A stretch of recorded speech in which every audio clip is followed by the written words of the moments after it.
So dia kata dari konteks ini, dia kata kalau dia janji tak tunaikan sampai sekarang, bagaimana dia nak janji di air kuning dan macam mana dia nak tunaikan tu? Boleh tak kita percaya? Dia guna naratif itu. And naratif itu senang diterima oleh rakyat, pengundi umpamanya. Sebab especially selepas duit petrol, subsidi petrol, PT-PTN, benda-benda ni yang menjadi isu yang dibincangkan selalu dalam social media dan kawan-kawan dan sebagainya.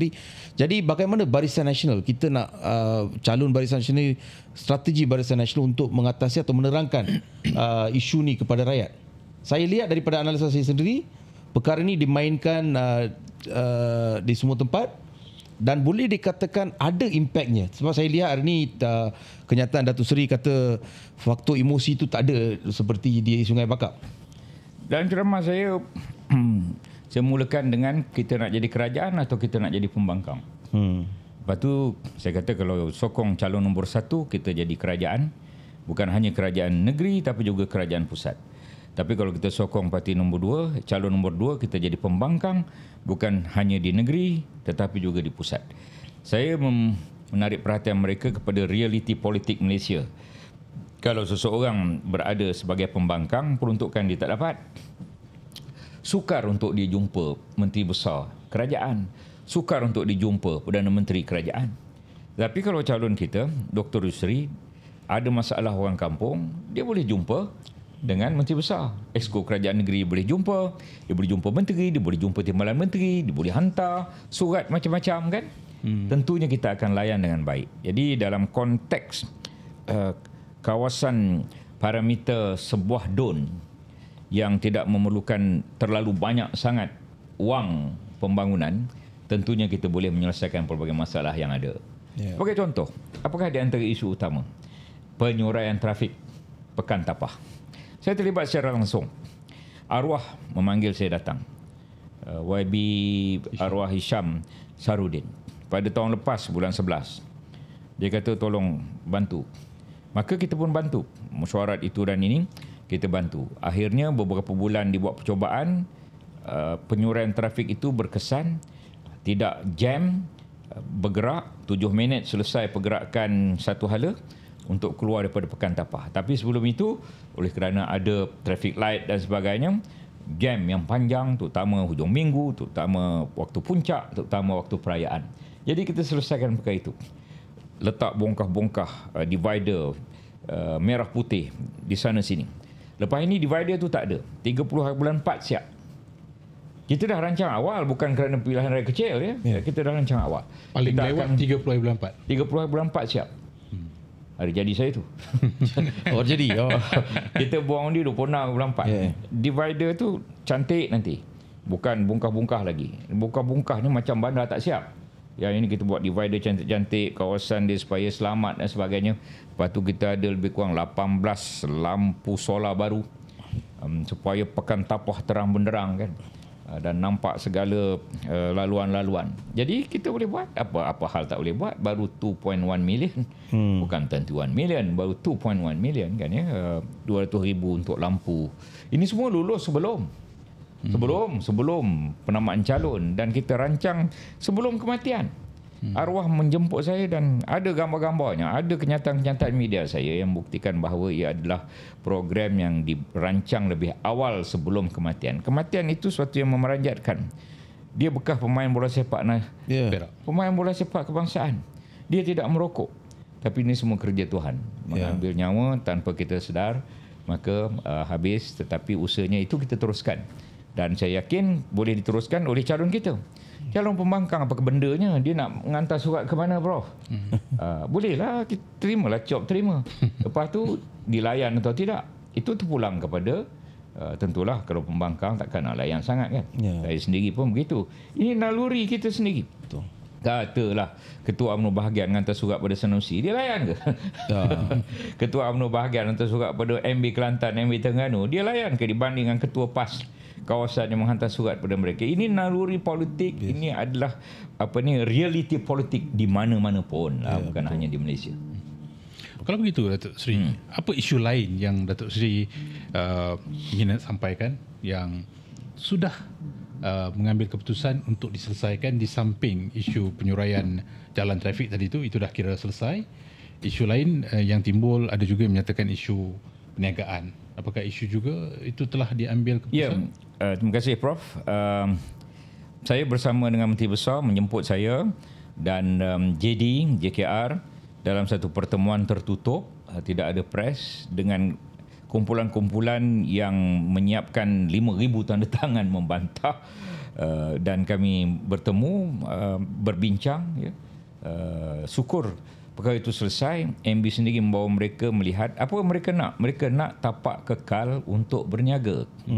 Jadi kita carikan tapak kekal untuk berniaga. Dah ada tapak. Dah ada.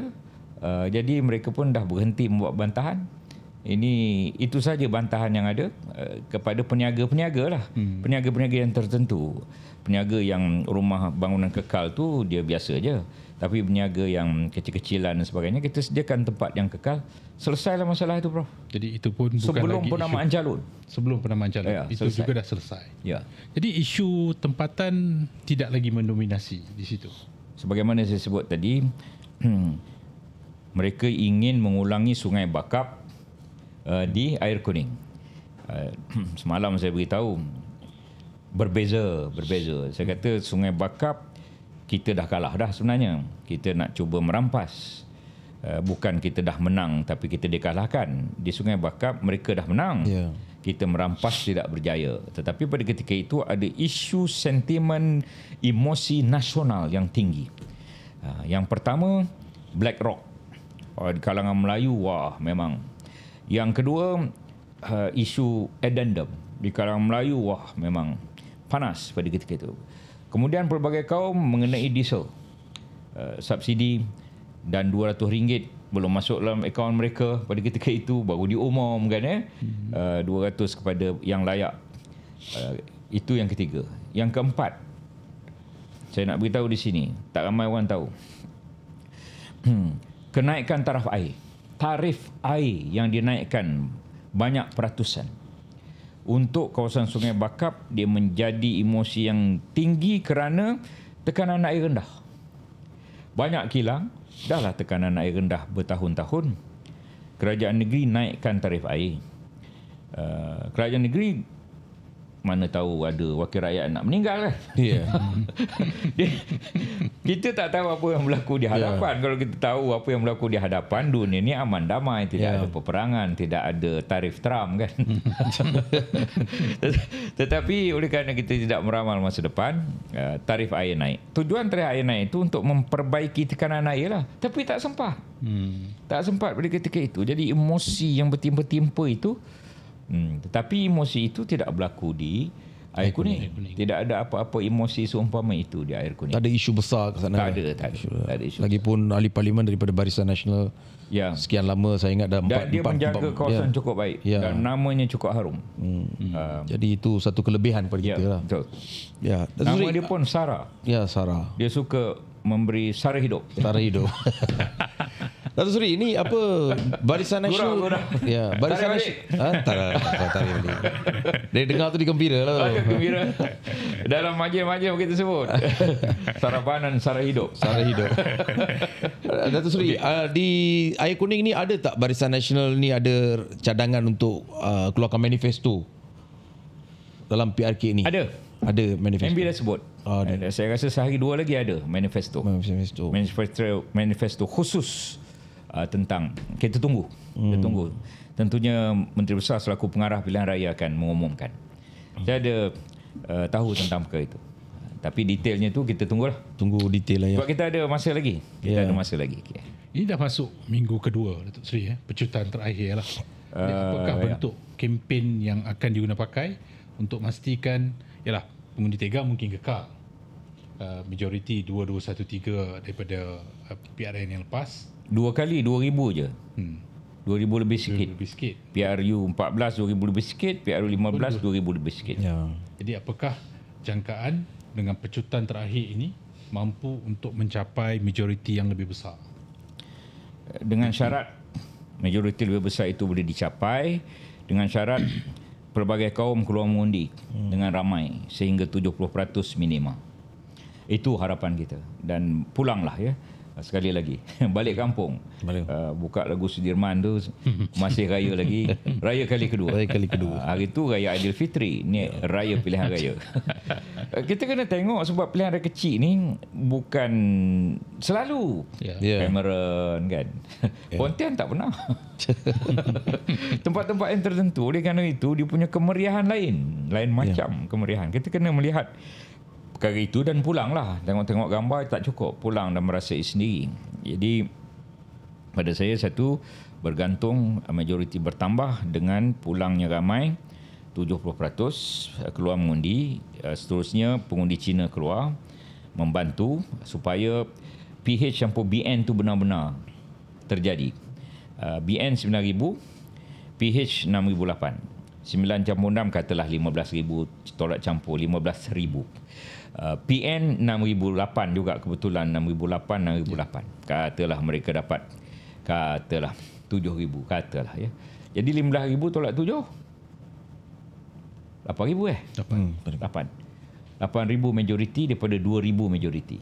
Ia boleh dicapai. Boleh. Ia sesuatu yang tidak mustahil. Di atas kertas begitu. Ia berlaku di mahkota. Tapi mahkota tu special. Walaupun masyarakat Cina tidaklah sebanyak mana keluar mengundi, kami tumpukan pada masyarakat Melayu. Kita keluar habis-habisan. Jadi itu di antara punca kenapa dapat 20. Saya buat kerja gila lebih sikit di sana.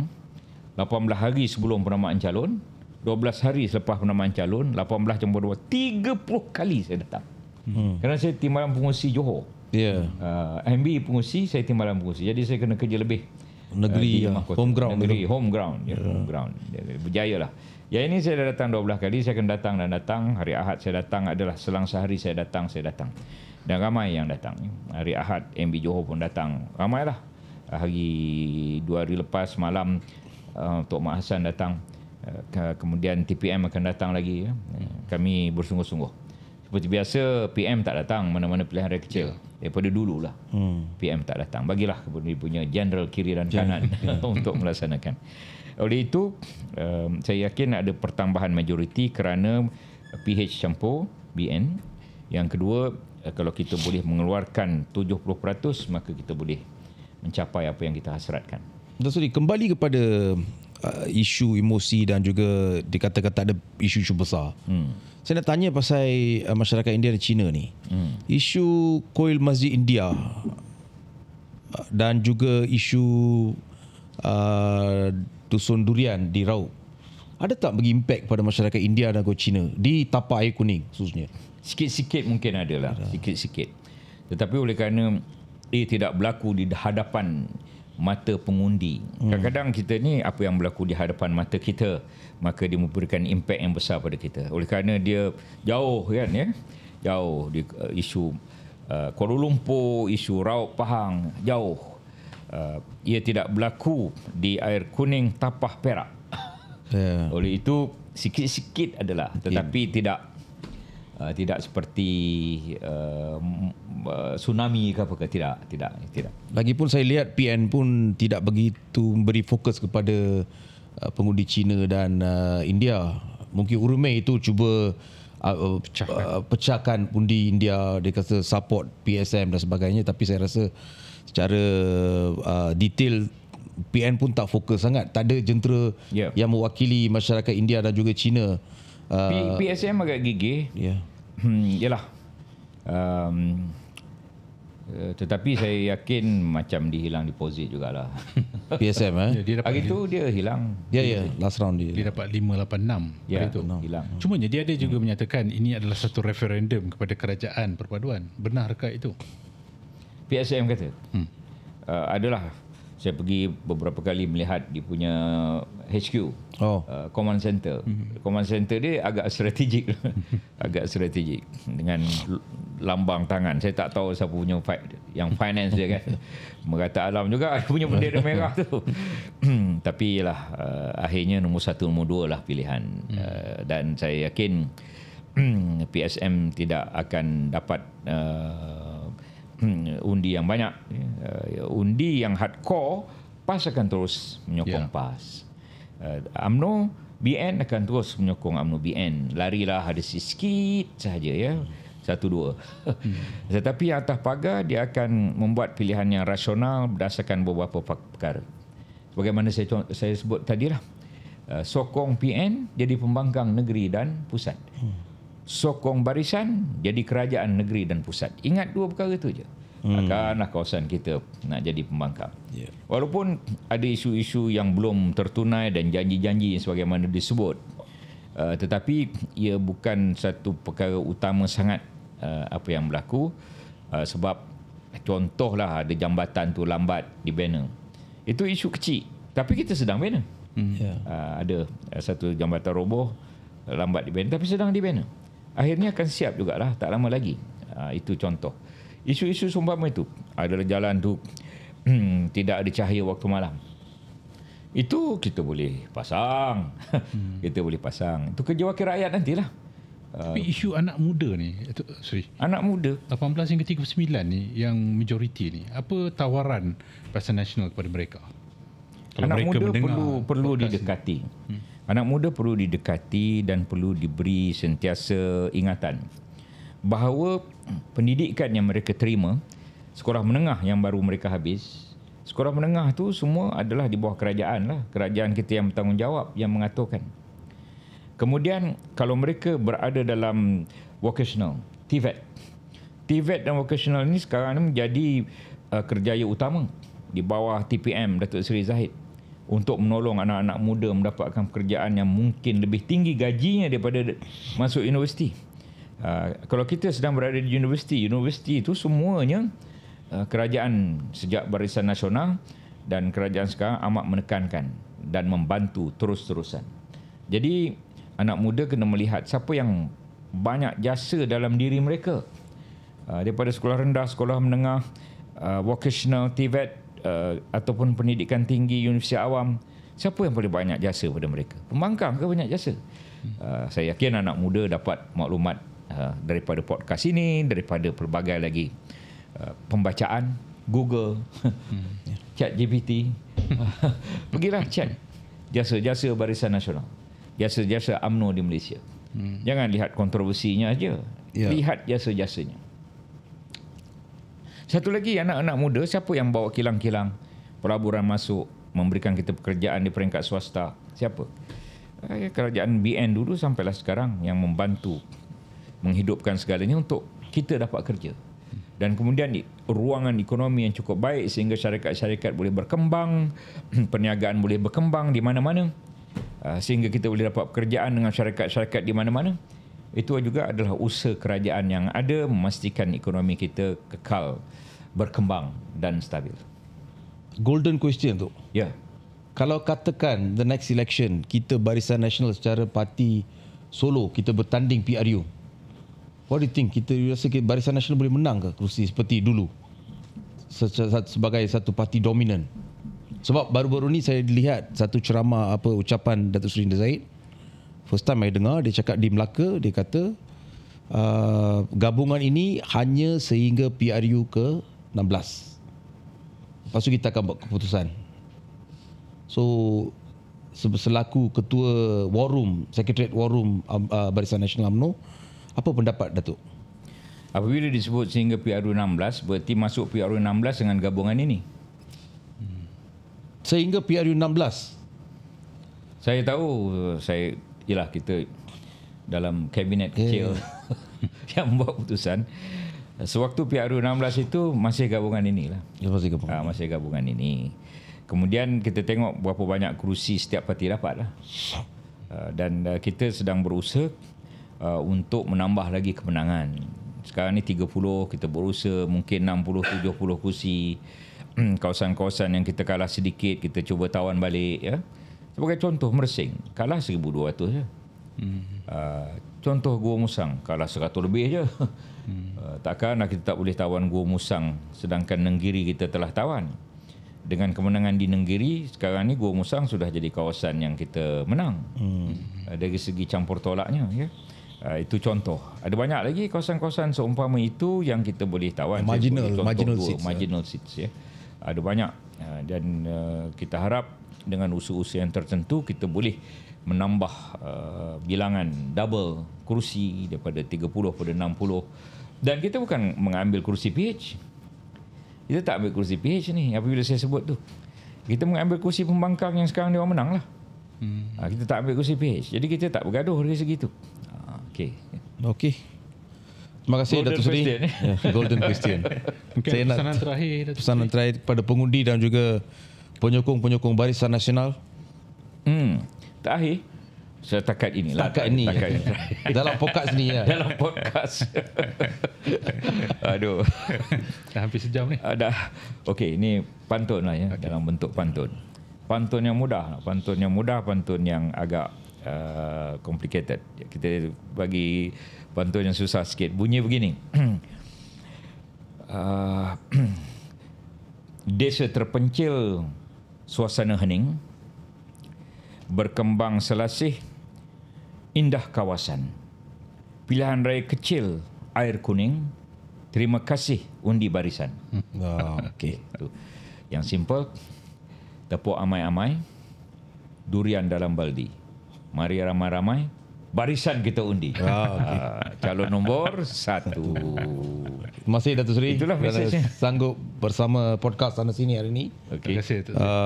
Harap Jangan ni kali pertama dan terakhir jemput kita banyak isu. Datuk Seri is the right man because sebagai bekas Menteri Timbalan Menteri Kewangan, kita boleh bincang pasal hal ekonomi. Banyaklah Timbalan Menteri ni. Senator.